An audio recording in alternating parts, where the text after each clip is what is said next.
Coast Guard ako. Which is Okay guys, mga tanong nila sa akin, nasasagot ko naman. ito mo yung channel.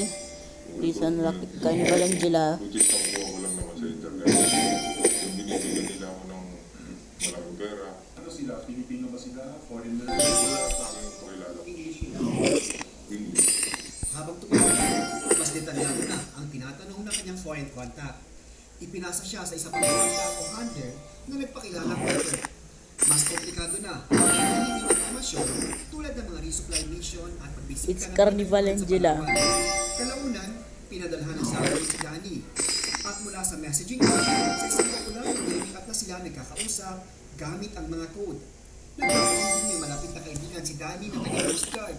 Sinamantala niya ang mga personalan para ma-access ang kanyang telepono. Bale, pinakialaman ko yung account niya.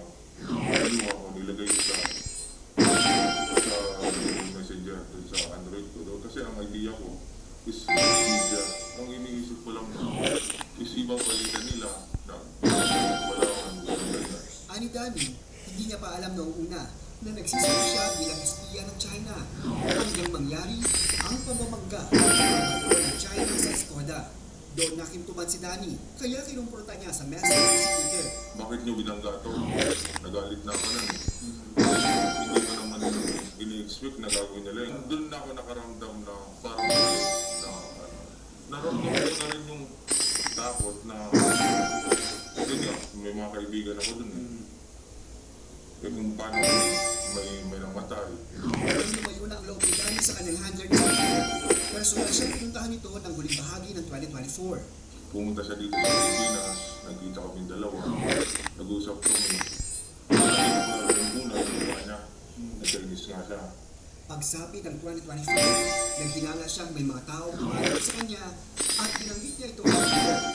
Pinalap siyang ilipad sa ibang bansa, pero basa niya na isa itong banda. Sinabihan niya ako na meron din ako nakukuha na mahuli ka. Ako, papatayin din ako, tanggap ko na anytime mahuli na ako. So may sumusunod na sa akin. Kung sumunod na ako sa mama, Bukod kay Danny, espiya ang nahuli ng mga otoridad.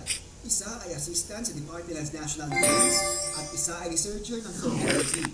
I would say that this is only the threat is real. This is a clear and present danger andito sa ating kalagitnaan. Hindi ito gawa-gawa. The effort right now is to determine the extent of application to look at the extent of the network that we have just uncovered. Todo tanggi ang Chinese Embassy sa mga aligasyon at iginiit na hindi nakikita ng China sa internal affairs ng ibang bansa. Ginagamit na naman ang angulo ng Chinese spy para sirain ang China at ang relasyon nito sa Pilipinas. What do you expect? Aaminin nila? Pangalawa, they don't know anything. This could be run by the Ministry of State Services of Security Services from China.